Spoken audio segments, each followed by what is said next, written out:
Mari kita berdoa bersama-sama untuk mendengarkan firman Tuhan. Bapa kami di dalam surga, kami bersyukur pada kesempatan pagi hari ini kami mau mendengarkan firman-Mu. Berbicaralah kepada kami, firman-Mu menuntun, membimbing, menguatkan, meneguhkan, menyembuhkan, memulihkan setiap kami.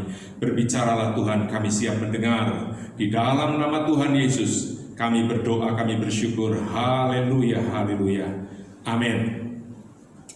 Shalom saudaraku yang dikasih Tuhan, melalui kesempatan ini saya akan menyampaikan firman Tuhan sesuai dengan tema awal tahun kita, yaitu tahun 2020 adalah tahun berkat, tahun keberhasilan, dan tahun keberuntungan.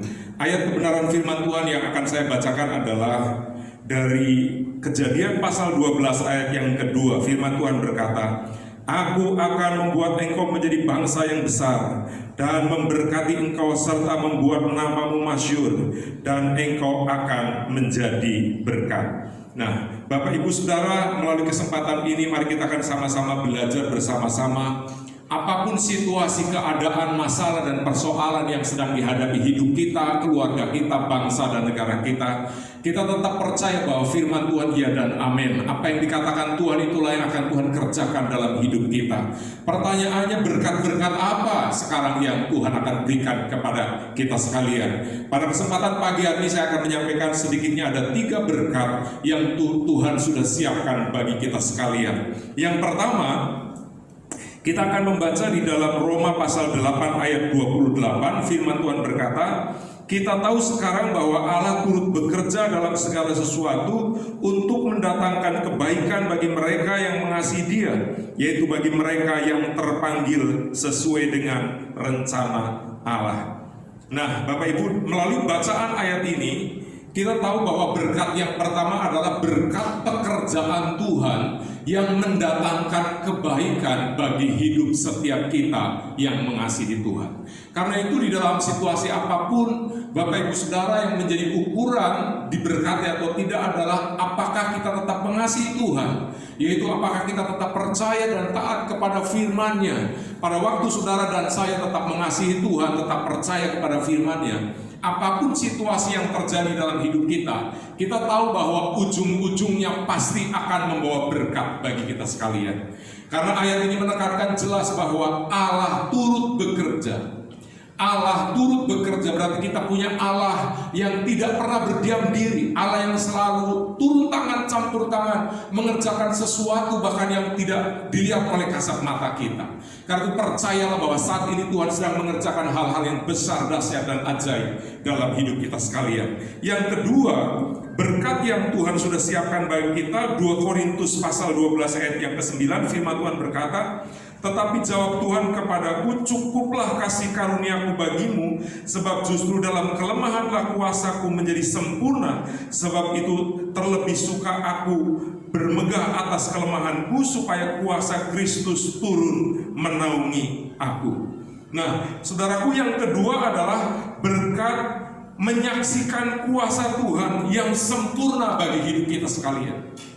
Rasul Paulus sebagai seorang hamba Tuhan yang dipakai Tuhan secara luar biasa, yang lemah dikuatkan, yang tuli mendengar, yang buta melihat, bahkan yang mati boleh dibangkitkan. Tetapi dalam kondisi tertentu Paulus mengalami juga hal yang sama. Dia mengalami kelemahan, dia mengalami sakit penyakit, dia mengalami hal-hal yang secara manusia tidak pernah diinginkan dan tidak pernah dirindukan. Sebagai seorang hamba Allah yang seringkali berdoa dan memberkati banyak orang, kini dia sendiri dalam kondisi yang lemah.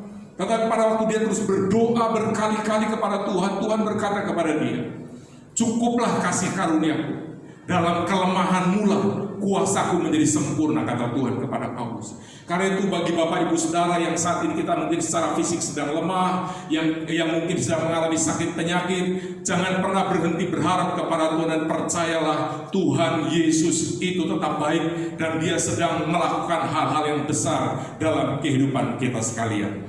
Lalu berkat yang ketiga yang saya akan sampaikan kepada Bapak Ibu Saudara sekalian di tahun berkat keberhasilan keberuntungan, yang ketiga adalah agar kita hanya mengandalkan Tuhan. Ini berkat mengandalkan Tuhan itu tertulis dalam Yeremia 17 ayat yang ke-7. Firman Tuhan berkata, Diberkatilah orang yang mengandalkan Tuhan, yang menaruh harapannya kepada Tuhan. Jadi ini berkat yang ketiga, Tuhan rindu saudara semakin mengandalkan Tuhan. Jangan lagi mengandalkan kekuatannya, pikirannya, pengalamannya, bahkan apapun yang ada pada kita. Mengandalkan Tuhan, sesuatu yang terus dirindukan oleh Tuhan bagi setiap kita sekalian. Jangan sampai ada di antara kita mulai berpaling kepada hal-hal yang lain. Apapun situasinya, ayo tetap percaya Tuhan, ayo tetap mengandalkan Tuhan, ayo tetap berharap kepada Tuhan. Sebab setiap orang yang mengandalkan Tuhan, Alkitab berkata, diberkati. Engkau akan diberkati oleh Tuhan pada saat engkau mengandalkan Tuhan. 3 hal inilah yang perlu saudara dan saya renungkan, cermati, dan kita terima bersama-sama di dalam menjalani hari-hari hidup di akhir bulan Maret. Saya percaya Tuhan senantiasa memberkati Bapak Ibu Saudara sekalian. Baik, saya akan berdoa bagi Bapak Ibu Saudara. Tuhan Yesus memberkati. Mari kita berdoa. Bapak Sorgawi, kami berdoa mengucap syukur di tahun berkat, keberhasilan, keberuntungan. Kami percaya seluruh umat-Mu, jemaat-Mu yang menyaksikan siaran ini, mereka boleh diberkati oleh Tuhan. Yang lemah dikuatkan, yang sakit oleh kuasa bilur-bilurnya Engkau sehat. Terima pengurapan kesehatan, terima pengurapan kesembuhan. Dalam nama Yesus diberkatilah engkau, hidupmu, keluargamu, usaha, pekerjaan, pendidikan anakmu. Dalam nama Yesus engkau diberkati oleh Tuhan. Kami bersyukur dalam nama Yesus. Haleluya. Amin.